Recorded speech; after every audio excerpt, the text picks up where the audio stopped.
Hello everyone and welcome back to my mid-school bike build. I mean, we haven't done this one in a while. Truth is, I was looking for a certain part and it took me forever to find it. I mean, forever. I was looking on eBay constantly for it. Quick reminder, this is my standard STA 500. I ended up getting this frame from my cousin's husband. It was his personal frame. I always loved Standard. It was always my favorite company growing up. And I think the reason why Standard was such like an important company to me was because of the Standard Country video I got in the year 2000, right when the skate park first opened. And I remember watching that video start to finish so many different times. I mean, and there's so many just amazing riders in it. I mean, you have Jim Rienstra, you have Lucky, you also have Bobby Fischer, and Bobby Fischer was a big one for me because the bike that I had, one of my favorite bikes I ever owned, was my Standard Shaman, and that was his signature frame. The rider that stood out the most to me, the one that I remember watching and I just couldn't believe what I was seeing, was actually the owner of Standard, Rick Moliterno. Rick Moliterno was a rider from the 80s. The guy was so good back then. But it's crazy to see. I mean, as time went on, the dude just stayed. He was just really talented on his bike. We're gonna be going over that video part in a little bit, but first things first, I wanna talk about the new part that I got for this bike. As you can see, it's missing something up front. My terrible one handlebars, got everything except for grips. And I finally got the grips that I've been wanting.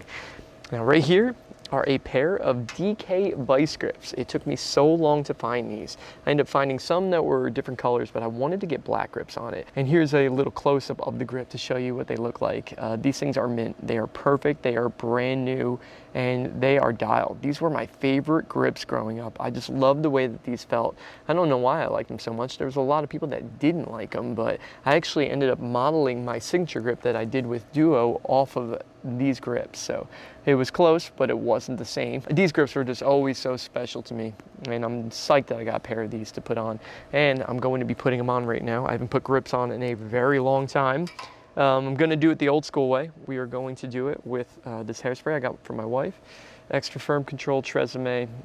Definitely not meant for putting grips on, but it works pretty good for the most part. So I'm gonna start doing this process right now, and we'll talk a little bit along the way. If not, if it starts taking me a while, I'm just gonna fast forward this and we will get to the part where you know, I'm gonna show you guys the video. Wow, that was quick. I'm a pro at this one, so maybe I'll just do that at the bike shop. I'll go back home, New Jersey, and I'll just start installing grips for everybody, because that was a piece of cake, and they feel amazing. Really, really good. Oh man, that's just crazy. Like, I don't have much feeling in my hands, but from what I could feel, like, it brings back a lot of memories. Like the texture of it, like I can feel the bumps on it. I love these grips, I really do.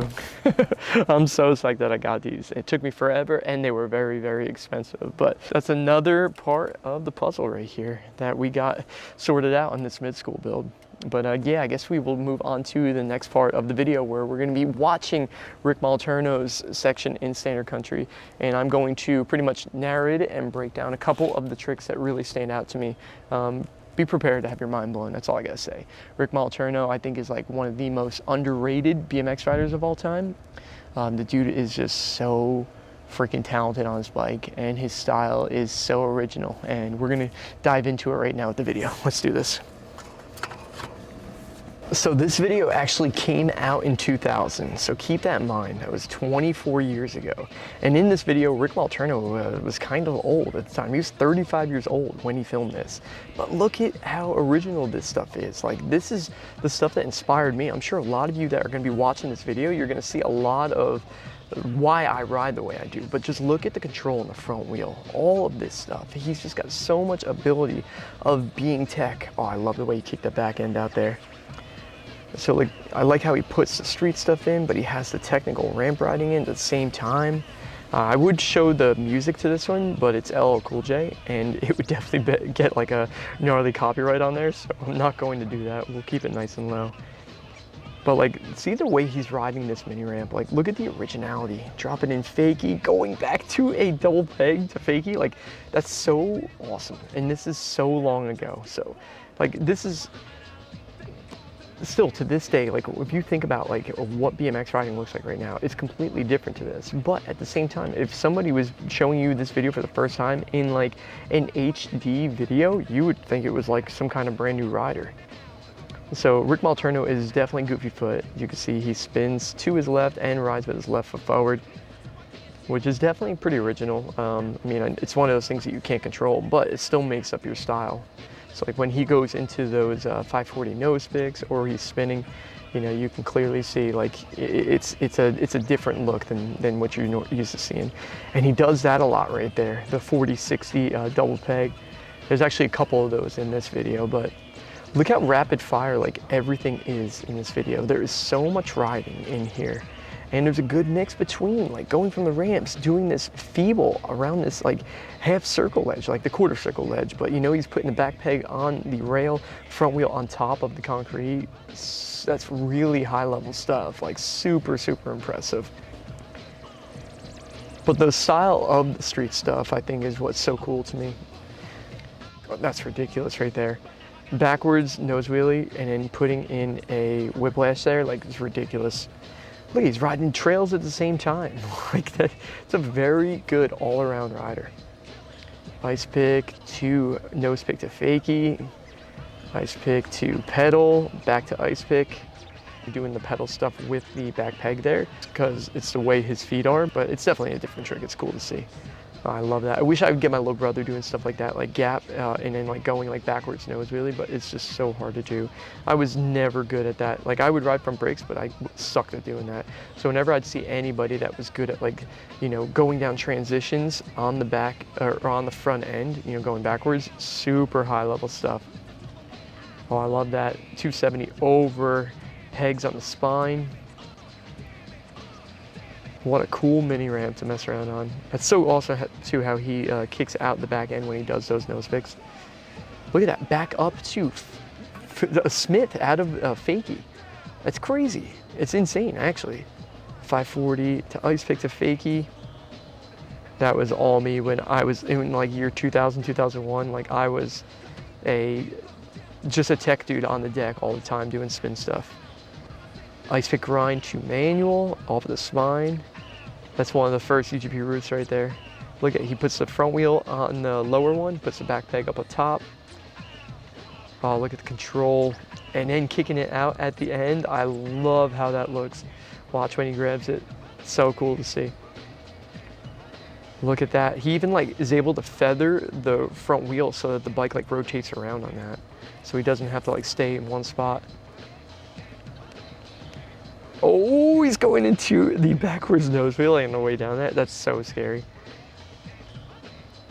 Smith back over. You can see clearly he rides a free coaster. And like at the time, like free coasters really weren't popular in BMX. Like it was just more of a flatland thing at that point.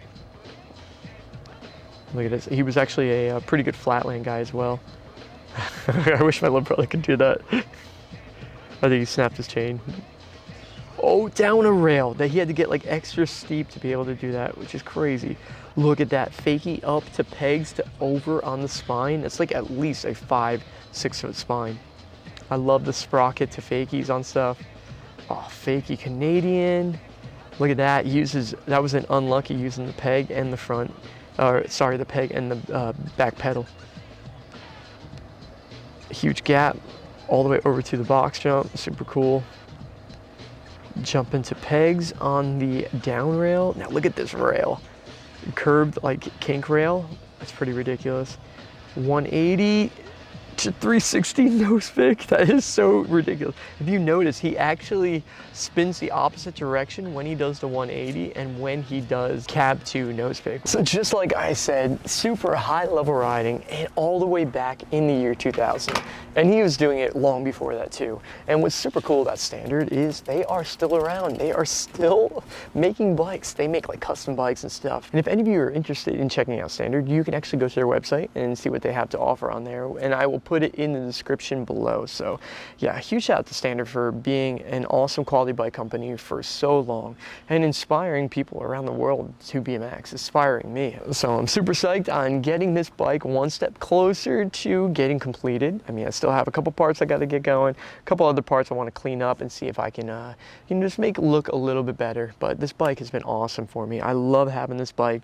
I'm super proud of it and I'm excited to see what else I can find for this one. So, but either way, I hope hope you guys all enjoyed this video. And if any of you have an idea for a video part that you want me to break down, put it in the comments below. I'd be so curious to see what a lot of you would want to see. I would definitely like to do more of like a mid-school style video because I think BMX has changed so much, and I love being able to talk about that and the riders and the companies, because there's not much of that style left in our sport right now. It's always changing, and it's not changing for the worse, it's just changing. It is what it is. So that's it for this one, guys. We'll see you in the next video. Peace.